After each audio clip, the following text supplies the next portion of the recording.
नमस्कार दोस्तों, आइए हम आपके साथ लेके आ चुके हैं अकाउंट्स के मोस्ट इंपोर्टेंट क्वेश्चन जो प्रीवियस ईयर के अंदर बहुत बार आ चुके हैं। और अकाउंट्स के इन्हीं सब क्वेश्चनों को आप देखना चाहते हो और ज़्यादा, तो हमारे चैनल को सब्सक्राइब कर लीजिए और लाइक कर दीजिए हमारी वीडियो को, जिससे हमें और ज़्यादा मोटिवेशन मिलेगा आपके लिए। प्रीवियस ईयर के जो भी सेट्स हैं आपके लिए हम बनाएंगे, Hindi, maths, English, accountancy, tax, income tax, सारी चीज़ों को हम आपको समझाने वाले हैं। ऑडिटिंग, सारी चीज़ों को कवर कराएंगे। अगर आप हमें लाइक, शेयर, सब्सक्राइब करोगे तो आपको इन सभी चीज़ों में अपडेट करते रहेंगे। जो भी आपको रिलेटेड, जो भी आपकी वैकेंसी से रिलेटेड जो भी अपडेट आएगी, हम आपको टाइम टू टाइम अपने चैनल पे प्रोवाइड कराते रहते हैं। इसके बाद देखते हैं सबसे पहले जो प्रीवियस ईयर के अंदर क्वेश्चन आ रखा है। सबसे पहला क्वेश्चन देखते हैं। जो सबसे पहला क्वेश्चन आ रखा है दोस्तों, आपका क्या है? With respect to bill of exchange which of the following statement is incorrect. अब आपको ये बताना है कि इनमें से बिल ऑफ एक्सचेंज के अकॉर्डिंग कौन सी स्टेटमेंट क्या है, गलत है। गलत वाली स्टेटमेंट आपको बतानी है। The party which accept the order is known as acceptor, ये बिल्कुल सही है। जो पार्टी एक्सेप्ट करती है उसे एक्सेप्टर कहते हैं। सेकंड देखते हैं। The party who makes the order is known as drawer, ये बिल्कुल सही है। The party whom the amount has to be paid is known as payee, ये बिल्कुल सही है। The drawer and the payee can never be the same, ये बिल्कुल गलत हो गई हमारी स्टेटमेंट। क्योंकि दोस्तों अगर जैसे सपोज मैं आपको एग्जांपल देके समझा देता हूँ, ए एंड बी। अब यहाँ पर क्या हो गया, ड्रॉवर हो गया हमारा। अब ड्रॉवर ये हो गया और ये हमारा हो गया ड्रॉई, जिसके ऊपर बिल ड्रॉ कर गया है। अब इसने क्या करा, 3 मंथ का टाइम लिया, जो हमारे बिल का पीरियड था 3 मंथ। अब इसको पैसे देने। अब इसने ये अपना बिल था जो बीआर था, इसने किसी को एंडोज नहीं करा, सी पर्सन को। अगर ये एंडोज कर देता तो पेमेंट रिसीव कौन करता, सी। बट अब पेमेंट रिसीव कौन कर रहा है, ए। तो यहाँ पर इस केस में ये पर्सन सेम हो सकता है। अगर जो ड्रॉवर है वो किसी को बिल अपना क्या नहीं करता, किसी को अपना बिल देता नहीं है या एंडोज नहीं करता, जब तक क्या हो सकता है, वो सेम पर्सन हो सकता है। तो ये वाला एंट्री हमारी कहीं ना कहीं गलत है। तो option number D is right हमारे आंसर के अकॉर्डिंग। नेक्स्ट देखते हैं हम अपना नेक्स्ट क्वेश्चन देखते हैं क्या है इसमें। With respect to the concept of bill bank reconciliation statement BRS which of the following statement is correct. आपको अब बीआरएस के अकॉर्डिंग बताना है कौन सी स्टेटमेंट इनमें से करेक्ट है। BRS is the process of reconciling cash column of the cash book and the bank column of the cash book. BRS, अब आपको इसमें अंदर ये बोला है कि जो आपका कैश बुक होता है, जो कैश बुक होती है, उसके अंदर जो आपका बैंक कॉलम और कैश कॉलम होता है, cash column and bank column, उसको क्या करता है, ये सही करने का काम करता है। ये आपका बीआरएस ये बिल्कुल गलत है। क्योंकि जो कैश बुक होती है और पासबुक होती है, इन दोनों को ये क्या करता है, बिल्कुल करेक्ट करने का काम करता है। तो ये वाला ऑप्शन हमारा गलत हो गया। बट हमें क्या बताना है, सही वाला। तो सही वाला ऑप्शन देखते हैं। There are the three types of difference between the cash and passbook, namely timing, transactions and errors. तो ये से बिल्कुल सही है। 3 टाइप्स के वो हो जाते हैं हमारे पास डिफरेंसेस, 3 टाइप से। तो पहला हम देखते हैं। जैसे आप फॉर एग्जांपल मैं आपको देता हूँ, जैसे पहले का चेक इशू कर दिया आपने। अब चेक तो हमने इशू कर दिया और एंट्री कर दी। Cheque issued but not presented for payment. Cheque issue करा but not presented for payment, अभी तक वो प्रेजेंट नहीं हुआ हमारा। दूसरा क्या हो सकता है, बैंक चार्जेस। अब आपके क्या हो गए, बैंक ने आपके पासबुक में कुछ भी चार्जेस डिडक्ट कर रखे थे, चार्जेस काट लिए। अब चार्जेस काट लिए तो आपकी पासबुक में उसने माइनस करा, बट आपने कैश बुक में अभी तक पॉजिटिव शो कर रखा है, तो आपका बैलेंस यहाँ से खराब हो जाता है। तीसरा आपको क्या है, इंटरेस्ट मिला है। अब क्या हुआ, आपके पास इंटरेस्ट आया है, इंटरेस्ट रिसीव करा आपने। तो इंटरेस्ट रिसीव करा होगा तब भी आपको दिक्कत हो जाती है, आपकी पासबुक बढ़ी हुई दिखेगी, कैश बुक कम दिखेगी। तो इन कहीं ना कहीं ये वाली स्टेटमेंट हमारी क्या हो गई, करेक्ट हो गई। इसके बाद नेक्स्ट क्वेश्चन देख लेते हैं हम। नेक्स्ट क्वेश्चन क्या है। अब क्या ₹500 paid for the rent is debited to landlord's account. अब हमने क्या कर रहे थे, 500 रुपए रेंट के दिए थे, बट किसके अकाउंट में हमने गलती से कर दिया डेबिट, लैंडलॉर्ड अकाउंट को डेबिट कर दिया। For the above error what is the rectification entry. अब हमें ये बतानी है, जो रेक्टिफाइंग एंट्री हमारी जो बनेगी, अब हमें वो बतानी है बिल्कुल सही एंट्री। तो सबसे पहले हम ये देखते हैं हमारी गलत एंट्री क्या हुई है। तो हमने गलत एंट्री क्या कर दी है, landlord's debit to, landlord account debit to cash, कितने से एंट्री कर दी, 500 से। अब जो हमारी एंट्री होनी चाहिए थी वो क्या होनी चाहिए थी, एंट्री होनी चाहिए हमारी rent account debit to cash. अब हमारी एंट्री होनी चाहिए थी दोस्तों ये, बट हमने एंट्री गलती से क्या कर दी है, ये ऊपर वाली। अब एंट्री हमारी ये होनी चाहिए थी, तो हमने गलती से इसको डेबिट कर दिया। तो इसको अब इफेक्ट रेक्टिफाइंग एंट्री बनेगी, क्या बनेगी, इन दोनों को मिक्स करके। तो लैंडलॉर्ड को हमने डेबिट कर दिया, रेंट तो हमेशा जो एक्सपेंसेस होते हैं हमेशा डेबिट होते हैं दोस्तों, डेबिट हो गया। लैंडलॉर्ड को हमने गलती से डेबिट कर दिया था उसके अकाउंट को, अब हम उसको क्या कर देंगे, लैंडलॉर्ड को क्रेडिट कर देंगे। तो हमने लैंडलॉर्ड्स अकाउंट क्रेडिट कर दिया 500 से। तो हमारी रेक्टिफाइंग एंट्री बन गई rent account debit to landlord. तो फर्स्ट ऑप्शन इज करेक्ट। तो ऐसे ही ये सारे क्वेश्चन आपको समझ आएंगे, वन बाय वन देखते रहना दोस्तों। अब देखिए दोस्तों, ये क्वेश्चन भी बहुत बार आते हैं आपके, तो इन क्वेश्चनों को भी सीख लीजिए। तो सबसे पहले आपको इसमें क्या बनाना है, मैं आपको इसको जो मेथड मैंने आपको पूरा डिटेल से समझाया अपनी वीडियो के अंदर, वो आप डिटेल में समझना चाहते हो तो वीडियो जाके प्लेलिस्ट में देख लेना। अदरवाइज अभी मैं आपको ये क्वेश्चन कराता हूँ, इसका आंसर क्या है। तो सबसे पहले अब ये देखना होता है कि ये बैलेंस हमें दे रखा होता है, वो किसका दे रहा है। Favourable balance as per the cash book rupees 10,000, हमें 10,000 बैलेंस दे रखा किसका, कैश बुक का। तो कैश बुक का जब बैलेंस दे रखा, डेबिट बैलेंस मानेंगे क्योंकि कुछ बता नहीं रखा, तो डेबिट बैलेंस हो गया प्लस का। इसके बाद the starting point of the bank reconciliation statement, check issued but not presented, 3,000 का चेक था बट अभी तक वो प्रेजेंट नहीं हुआ, आपने तो इशू कर दिया। अब जब हमें पता है कैश बुक का बैलेंस दे रखा, हमें किस पे जाना, पासबुक पे। तो कैश बुक में आप देखो, आप कैश बुक पे क्या इफेक्ट पड़ा होगा जब चेक इशू करा आपने, 3,000 यहाँ पर क्या कर दिए होंगे, माइनस। तो यहाँ पर क्या करने पड़ेंगे उनको, प्लस, क्योंकि अपोजिट, क्योंकि यहाँ पर ज्यादा आपको अमाउंट शो कर रहा होगा। इसके बाद आपने क्या करा, cheque deposit but not credit, अभी तक आपका चेक क्रेडिट नहीं हुआ, आप डिपॉजिट करने गए बैंक में, तो आप तो अपनी तुरंत कैश बुक के अंदर अपनी एंट्री कर दोगे 4,000 पॉइंट, बट यहाँ तो अभी तक चेक पहुंचा ही नहीं। तो यहाँ पे जो चेक होगा वो आपका नहीं दिख रहा होगा, तो 4,000 से आपका बैलेंस कम दिख रहा होगा। तो ये दोनों एंट्री यहाँ पर कर दोगे, 3,000 प्लस और 4,000 आपको माइनस करना है। तो आपका नेट इफेक्ट आने वाला है, वो कितना आने वाला है, 9,000। तो आपका जो पासबुक का बैलेंस दिख रहा होगा, वो कितना दिख रहा होगा आपका पासबुक का बैलेंस, 9,000। तो 9,000 देखो, पहला ऑप्शन इस करेक्ट हो गया। तो इसी प्रकार से ये सारे क्वेश्चन आप समझना चाहते हो और ज्यादा प्रैक्टिस करना चाहते हो, तो आप हमारी प्लेलिस्ट में जाके सारी चीजों को देख सकते हो। इसके बाद देखते हैं, accounting standard as well as the companies act 2030 requires the depreciation to be charged on। अब डेप्रिसिएशन चार्ज कैसे होगा, 2013 कंपनी एक्ट के कॉन्सेप्ट के अकॉर्डिंग। अब जो एक्ट आया था उसके अकॉर्डिंग जो डेप्रिसिएशन जो चार्ज किया जाएगा, वो कैसे करते हैं अब चार्ज, कंपोनेंट्स बेसिस। अब कंपोनेंट के अकॉर्डिंग देख के आप डेप्रिसिएशन को क्या करोगे, चार्ज करोगे। कंपोनेंट देखेंगे किस चीज पे लग रहा है डेप्रिसिएशन, उसी के अकॉर्डिंग आप चार्ज करना है।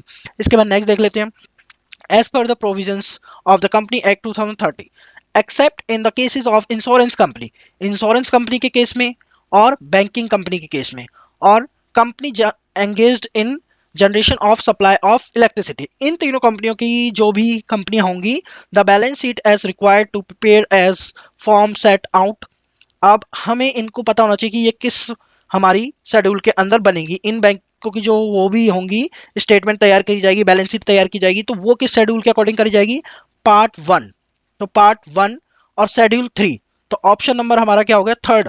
यहाँ पर पार्ट वन नहीं दे रखा, पार्ट वन इधर लिख देना। पार्ट टू में नहीं करते, पार्ट थ्री टू में भी नहीं करेंगे, ये part two, part schedule two ये भी नहीं है, पार्ट वन यहाँ पर, लेकिन शेड्यूल थ्री नहीं है, यहाँ पर शेड्यूल थ्री है, तो option number C is correct हो गया हमारा। तो आपको ये लर्न रखना है कि जो कंपनी होती है हमारी, बैंकिंग कंपनी और हमारी ये जो इंश्योरेंस कंपनियां हो गई, और जो कंपनियां जो इलेक्ट्रिसिटी के काम को करती हैं, उन सभी कंपनियों के अलावा जितनी भी कंपनियां, वो सारा इसको फॉलो करेंगी, पार्ट वन शेड्यूल थ्री को। इसके बाद नेक्स्ट देख लेते हैं, नेक्स्ट में देखते हैं हम क्या है, unintentional omission of commission of amount and accounts in the process of recording the transaction are commonly known as. अब ये पूछा आपसे, जो भी आपसे गलतियां हो जाती हैं लेन देन करते समय या कुछ लिखते सीखते समय भूल जाते हो, तो ये सारी चीजों को आप क्या कहते हैं, errors. D option is correct हो गया आपका। इसके बाद नेक्स्ट देख लेते हैं, ये काफी आसान क्वेश्चन है, ऐसे क्वेश्चन आप फटाफट कर लोगे अगर आप इनको पूरा डिटेल से आपने कर रखा होगा। इसके बाद नेक्स्ट क्वेश्चन देखते हैं, purchase of computer is recorded as office expenses. ये तो काफी आसान है दोस्तों। अब आपने क्या गलती कर दी है, आपने खरीदा एसेट था, एसेट खरीदे बट आपने उसको किस में दिखा दिया, एसेट खरीद के आपने उसको दिखा दिया लाइबिलिटीज में। लाइबिलिटीज में दिखा दिया, तो आप क्या करना पड़ेगा आपको, लाइबिलिटीज में दिखाने के लिए, लाइबिलिटीज में जब भी आप किसी भी चीज को दिखा दोगे, तो लाइबिलिटीज से उसको हटाने के लिए आपको क्या करना पड़ेगा, इसमें लाइबिलिटी में आपने दिखाया, तो ये सारे एरर्स कहलाते हैं error of principle. Error of principle में क्या होता है दोस्तों, आप किसी भी एसेट्स को क्या ट्रीट कर लेते हो, एक्सपेंस ट्रीट कर लेते हो। इस प्रकार की जो भी गलतियां होती हैं वो सारी हमारी कहलाती हैं error of principle. Error of principle के बाद अब जो हमारा नेक्स्ट है, उसमें देखिए आपका, ये मैं सारे आपको बता देता हूं वन बाय वन, जिससे आपको नॉलेज हो जाएगी।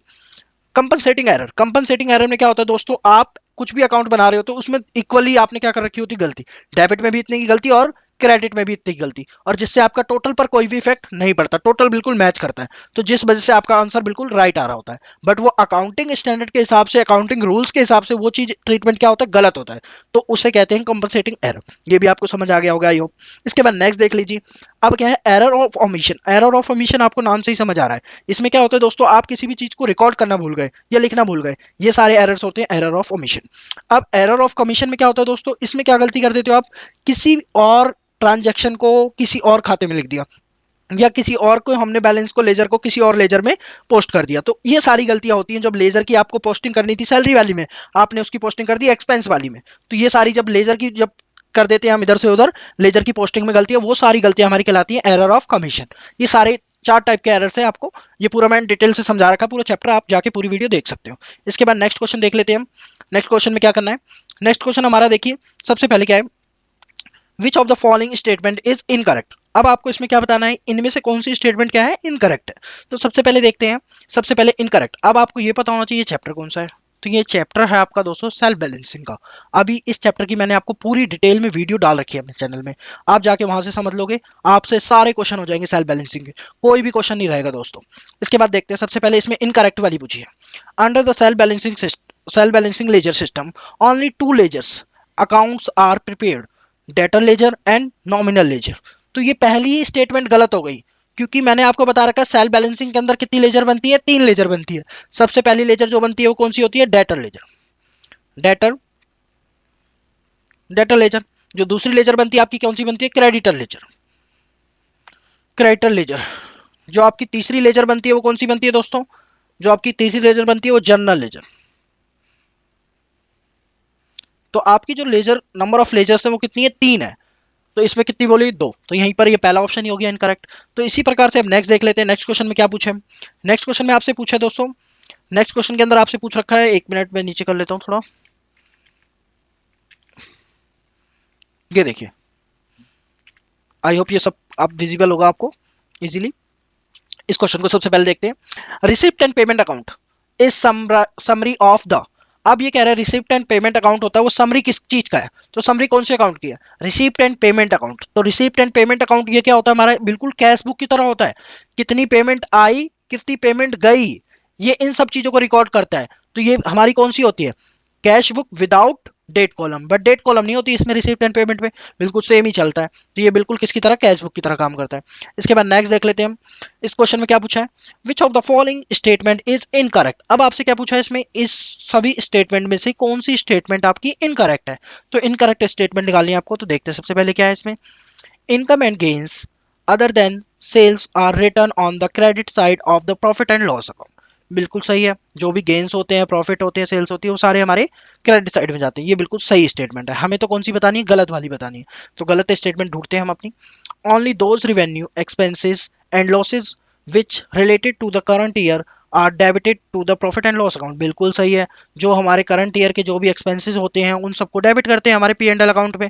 यही बिल्कुल सही है, मैंने ट्रेडिंग वाला चैप्टर भी पूरा समझा रखा है। तो अगर आपको किसी भी बच्चे को डाउट है तो वो जाके पूरी वीडियो देख सकता है हमारी प्लेलिस्ट से।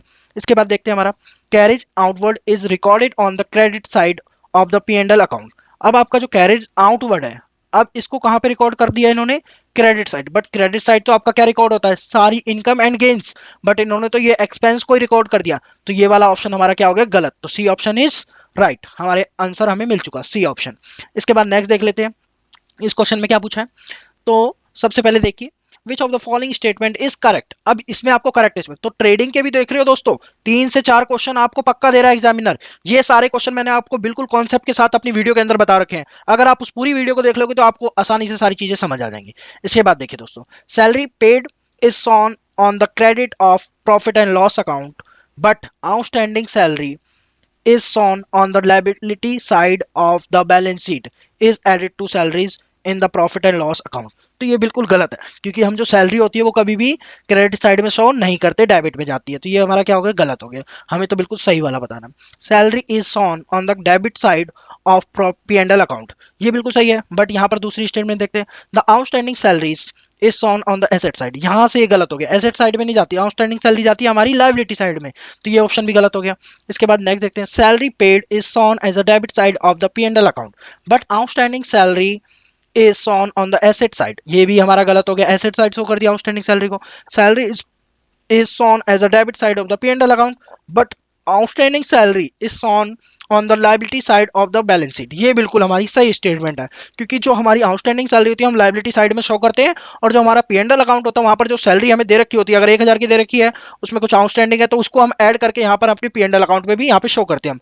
तो यहाँ पर भी शो करना पड़ता है हमें सैलरी को, कि कितनी हमारी यहाँ पर सैलरी आउटस्टैंडिंग हुई है, और उसको ऐड करके यहाँ पर P&L अकाउंट में दिखाना होता है, यही लिखा है इसमें। इसके बाद नेक्स्ट क्वेश्चन देख लेते हैं, इस क्वेश्चन के अंदर हमें क्या करना है, which of the following regarded as the position of statement. तो जो हमारे बिजनेस की क्या बताती है, पोजीशन को बताती है कि हमारा बिजनेस कितना अच्छा परफॉर्म कर रहा है, कितना अच्छा है या फिर कितना बढ़िया तरीके से चल रहा है, ये सारी उसकी चीजों को बताने के लिए हमारी क्या करती है, डिपेंड बैलेंस शीट। अगर हम बैलेंस शीट को देख के किसी भी बिजनेस की हम कंडीशन को बता सकते हैं, तो इसका option number A is correct हो गया। इसके बाद नेक्स्ट देख लेते हैं, इसमें क्या करना है। नेक्स्ट ऑप्शन हमारा हो गया ए। ये देखिए दोस्तों, सबसे पहले इसके अंदर देखते हैं हम क्या पूछा, विच of the following statement is incorrect. अब आपको इसमें से बताना है कौन सी स्टेटमेंट क्या है हमारी इनकरेक्ट है। तो it is customer's duty to check the entries and immediately inform the bank for any error that he may notice. अब ये कह रहा है ये किसकी रिस्पॉन्सिबिलिटी और ड्यूटी है, कस्टमर की, कि कोई भी गलती होती है तो वो बैंक को जाके तुरंत इन्फॉर्म करे। तो अब हमें इनकरेक्ट बताना है, तो इनकरेक्ट तो ये नहीं है। सेकंड देखते हैं, bank passbook represents a copy of the ledger account of the bank in the books of the customer। ये बिल्कुल गलत है, क्योंकि जो बैंक की पासबुक होती है वो कस्टमर के पास नहीं होती, और जो कस्टमर की पासबुक होती है वो बैंक के पास बिल्कुल नहीं हो सकती। तो ये वाला कहीं ना कहीं हमारा क्या है, बिल्कुल गलत ऑप्शन हो गया। तो B option is right answer. Last one देखते हैं हम, इसके बाद क्या है मेरा, ये सब्सक्रिप्शन का क्वेश्चन है। तो सब्सक्रिप्शन निकालना आप सभी को आ गया होगा, नहीं आता तो आप हमारा एनपीओ का चैप्टर पूरा देखोगे तो आपको ये सब्सक्रिप्शन निकालना चुटकियों में आ जाएगा। तो सबसे पहले देखते हैं हमारा सब्सक्रिप्शन। तो इसके लिए कुछ नहीं करना दोस्तों, आपको एक लाइन डालनी है। 1 मिनट में सीधी लाइन डाल देता हूँ। ये आपको मैं सारे इजी मेथड सिखा रहा हूँ जिससे आप इन सभी चीज़ों को फटाफट कर पाओ, क्योंकि आपके पास इतना टाइम नहीं होगा कि इतने लॉन्ग मेथड को आप अप्लाई कर पाओ वहाँ पर, क्योंकि आपके पास बिल्कुल शॉर्ट टाइम होता है वहाँ पर। तो सबसे पहले हमें ये अकाउंट जो बनाना है वो कब का बनाना है, 19 और 20 का, 2019 और 2020। यहाँ पर आ गया हमारा 2018 और यहाँ पर आ गया हमारा 2021, ये बन गया। इसके बाद क्या बताया, ड्यूरिंग द सब्सक्रिप्शन, जो रिसीव हुआ है सब्सक्रिप्शन उसको लिख लेते हैं यहाँ पर, और ये हमारा पॉजिटिव में है। फिर इसके बाद इंक्लूड रुपीज 300 3200, 3200 रुपये हमारे यहाँ पर क्या है, तो 3200 रुपीज हमारे यहाँ पर क्या है, इंक्लूड है इसके अंदर, किसके, for the year of 2018 and 90 के, इस साल का सब्सक्रिप्शन हमारे इस सब्सक्रिप्शन में रिसीव हुआ। तो ये तो प्रीवियस ईयर का है ना, इस साल का तो नहीं है ना, तो इसको क्यों इसमें ऐड करके दिखाएंगे, तो उसको लेस कर दो, लेस कर दिया मैंने। इसके बाद क्या बोला, and rupees 1200 for the year of 2020 and 2021। तो ये देखिए, ये हमारा नेक्स्ट ईयर के लिए मिला है, इस साल के लिए तो नहीं मिला, एडवांस मिल रखा है हमें। एडवांस भी क्यों दिखाएंगे हम नेक्स्ट ईयर का, वो भी हमें लेस करके दिखाना है, क्योंकि अगले साल का सब्सक्रिप्शन मिल गया है, वो भी हमने लेस कर दिया। इसके बाद देखते हैं क्या, also rupees 600 is still to be receive for the year of 1920। अब 19 और 20 का जो हमें सब्सक्रिप्शन कितना है, उसने कहा है आउटस्टैंडिंग है 6000, तो जो इस साल का आउटस्टैंडिंग सब्सक्रिप्शन है वो आपको शो करना, प्लस में शो कर दिया। इसके बाद नेक्स्ट आपको क्या बोला है, कैलकुलेट द अमाउंट इन, अब आपको कैलकुलेट करना है amount to be credited to be the income and expenditure account, जो आप क्रेडिट साइड में जाएगा किसके, इनकम एंड एक्सपेंडिचर अकाउंट के सब्सक्रिप्शन का अमाउंट, उसको कैलकुलेट करना। तो कर देते कैलकुलेट, इसमें कितना आएगा, ये माइनस कर दोगे आप इसमें से, तो आपका ये आंसर आएगा 85,600। तो 85,600 आपका आंसर बन रहा है, तो 85,600 आपका option number D, option number D आपका क्या हो गया, बिल्कुल करेक्ट हो गया। 85,600 आपका आंसर है, बिल्कुल करेक्ट आंसर आ गया हमारा। इसके बाद नेक्स्ट देख लेते हैं, on the receipt of the bill which of the following entries is made by the pay in the book of accounts. अब ये आपको बताना है कि अकाउंट्स के अंदर जो पे होगा उसने क्या एंट्री अपनी बुक में करी होगी जब उसने बिल ड्रॉ करा या बिल बनाया या बिल रिसीव करा, तो वो एंट्री सीधा यही करता है, B R account debit, B R account debit जो भी ड्रॉई होगा, टू ड्रॉई का नाम, यहाँ पर जो ड्रॉई होगा जिससे उसको पैसे लेने हैं उसका नाम, तो ये वाली एंट्री करी होगी उसने अपनी बुक में। तो ये वाली एंट्री देख लो कहाँ पर है, ये वाली एंट्री आपकी ये रही, डी ऑप्शन, तो डी ऑप्शन इज करेक्ट। इसके बाद नेक्स्ट देख लेते हैं क्या पूछा हमसे, विच of the following statement is incorrect. अब आपको इनमें से बताना है कौन सी स्टेटमेंट इनकरेक्ट है आपकी। Opening inventory is return on the debit side of the trading account, ये बिल्कुल सही है कि जो हमारा ओपनिंग स्टॉक होता है वो ट्रेडिंग अकाउंट में हमारे डेबिट साइड में जाता है, और जितने भी डायरेक्ट एक्सपेंसेस होते हैं वो भी सारे हमारे डेबिट साइड में जाते हैं, ये बिल्कुल सही है। आप क्या बोला इसमें लास्ट थर्ड वाला, टर्न ओवर मतलब होता है दोस्तों sales, turnover is return on the credit side of the trading account, ये भी बिल्कुल सही स्टेटमेंट है, बट हमें कौन सी बतानी है, इनकरेक्ट वाली। तो इनकरेक्ट देखते हैं, लास्ट वाली होगी, freight inwards are return on the credit side of the trading account. अब ये क्या हो गया दोस्तों, इनवर्ट को आपने, ये एक्सपेंस था हमारा फ्रेट इनवर्ट, इसको कैरेज इनवर्ट भी कहते हैं, कैरेज इनवर्ट को आपने क्या लिख दिया, क्रेडिट साइड में, तो ये ऑप्शन हमारा क्या हो गया, गलत, क्योंकि इससे हमें कहां पर लिखना था, डेबिट साइड में लिखना था, क्योंकि all the expenses are always debit, तो ये हमारा डेबिट साइड में जाना था, इसलिए हमारा ऑप्शन नंबर जो था डी करेक्ट हो गया, क्योंकि हमें स्टेटमेंट में बताना था इनकरेक्ट वाला, तो option number D is incorrect. ये सभी क्वेश्चन थे दोस्तों अकाउंट्स के मोस्ट इंपॉर्टेंट क्वेश्चन थे। ये सभी क्वेश्चन आपके प्रीवियस ईयर के थे, जो आपके पेपर के अंदर ऑलरेडी आ रखे हैं 2018 में। तो ये सभी क्वेश्चन मैंने आपको करा दिए हैं, और इसी प्रकार से और भी ज्यादा आप हमारे चैनल पे वीडियोस देखना चाहते हैं प्रीवियस ईयर की, तो आप हमें कमेंट कीजिए, बताइए। कहीं पर भी कोई भी दिक्कत आती है तो आप हमें टेलीग्राम पे पूछ भी सकते हो। और आई होप आपको वीडियो अच्छी लगी होगी, और इसी प्रकार से और वीडियोस हम टाइम टू टाइम आपको डालते रहेंगे और सारी चीज़ों से हम अपडेट करते रहेंगे। Thank you for watching, have a nice